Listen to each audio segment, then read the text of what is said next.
Fatemeh Shams took part in the anti-government protests of 2009 before having to flee Iran for the United States.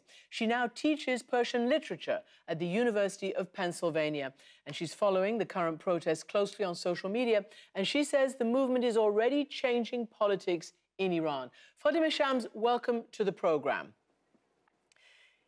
Thank you, Christian, for having me. Can I start by asking you to respond to that young student who said, "We are not the previous generation, we will not turn back"? You are the previous generation. I actually watched your protests on the ground in Iran and saw them crushed by the regime. Do you think it'll be any different this time?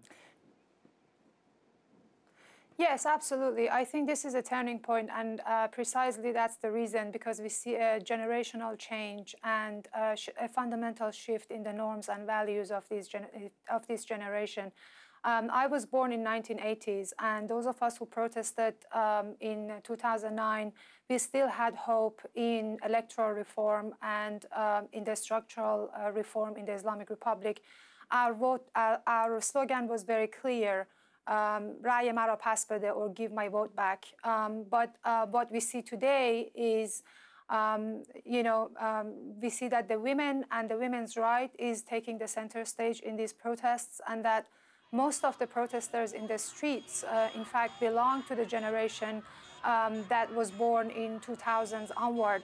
And a lot of teen protesters that over the past 3 weeks have been shot in the streets are 16, 17-year-olds. And I think this is a very clear and obvious change in and shift in, the future politics of the Iranian society, as well as the generational shift in the fundamental norms and values. Okay, so let me ask you about the significance of what happened at Sharif University. It's a very elite university. Many Iranians who get through that, go to Harvard, go to all sorts of, important high-level academies around the world.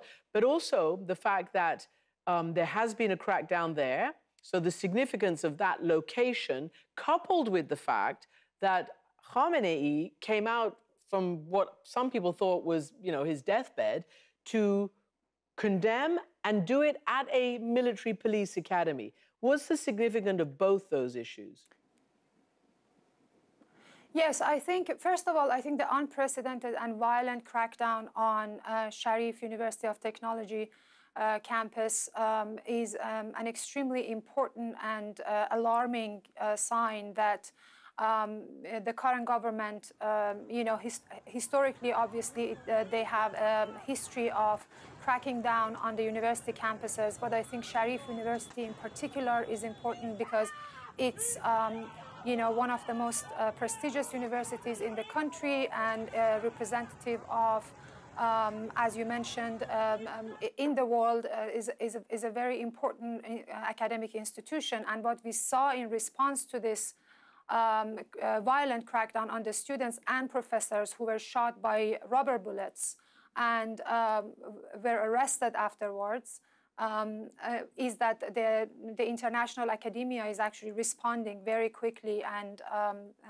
strongly condemning this crackdown on Sharif University campus. And on the other hand, I think the fact that Khamenei chose the police academy, for his speech after 3 weeks of silence is a very telling gesture against academia and against the student movement that has been one of the major engines of change and social protests in the past 4 decades in Iran. What I saw yesterday in Khamenei's speech was a call on the armed forces to brutally crack down on the protesters and particularly on the student movement. But I also see that he's creating a very clear and very dangerous binary between independent academics and researchers and scholars and students and the armed forces, okay, and the police, and basically promoting the police brutality against the protesters. So you have been, you've had that experience yourself there, but you're watching very closely on social media, and clearly almost all of the evidence that we have of this uprising comes from social media. Just want to play a few little clips. Here's one with what looks like schoolgirls with their backs turned, singing a rather well-known song that's become an anthem. We'll play a little clip, and then we'll ask you about it.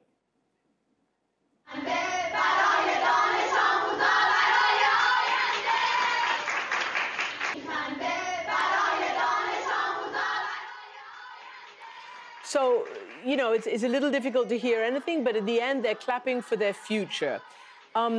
It's quite yes, brave of them. And then there's another clip that we have, and we'll just play it as we're talking, with even younger girls, or maybe the same age, but going after the administrator at their high school, calling him dishonorable and bisharaf, as they say in Farsi. This is a huge amount of courage that is ongoing by such young girls, mostly.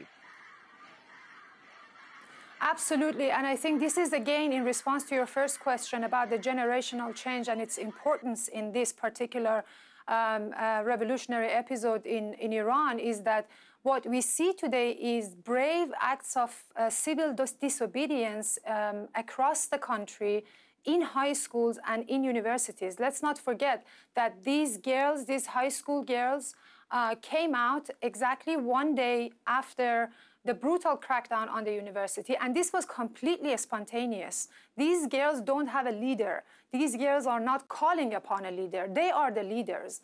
And the fact that they are the major agents of change right now, I think tells us that there is a shift in the future politics of Iran towards a much more radical citizen or ordinary citizen-based politics that really links this to transnational movements across the world. Those leaderless movements that we are witnessing and have witnessed in the past, such as Black Lives Matter movement in the US, or the pro-democracy movement in Hong Kong, or the anti-austerity movement in Chile and Ecuador. I think these are examples of extremely empowered and empowering citizens of the country. And, Islamic Republic is actually committing, this is an act of political suicide that Islamic Republic is committing against itself by targeting this generation. This generation is very different from the 1980s. Their imagination is very different. Their aspirations are very different.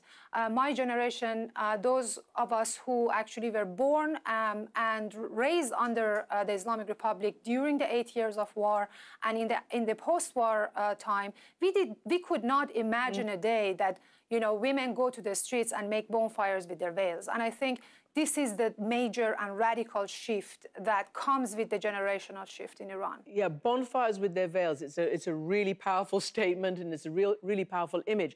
You yourself rebelled against the hijab and the forced nature. And of course, I would have to wear it if I was in Iran, covering it and and working there. It's strictly enforced. Sometimes less strictly than other times. What was your experience? Yeah, so, for many of us, Christian, who were born and raised under the Islamic Republic, we really had to fight this institutionalized misogyny on so many levels. It wasn't just, in the streets. It was for many Iranian women, they have to fight their families. They have to fight their, sometimes, school principals, and later on in universities. Sometimes they rebel against themselves. Years later, after following those strict, and internalizing that misogyny. So for me, it was particularly costly and difficult because I renounced publicly, I renounced hijab following the 2009 uprising, and I was the target of the hardcore radicals, as well as other, some so-called opposition groups that did not particularly endorse or welcome renouncing publicly the compulsory hijab. And let me just also clarify that when I say making bonfires with veils, it's really, really important for those in the West to know that what we are protesting against in Iran today is compulsory hijab. This is not about the hijab. This is not about Islam. This is about taking ownership and reclaiming ownership over our body, to have the free choice of choosing how we want to dress. We don't want to be told by the state or by anyone else how to dress. And I think these women are taking a huge risk. But we have reached a point that I think their rage has gone beyond control, and this collective rage is going to mark a turning point in the history of the women's movement in Iran. And we're going to keep watching it. And of course, just to remind everybody, the slogan of this movement is Women, Life, Freedom. Fatemeh Shams, thank you so much for joining us.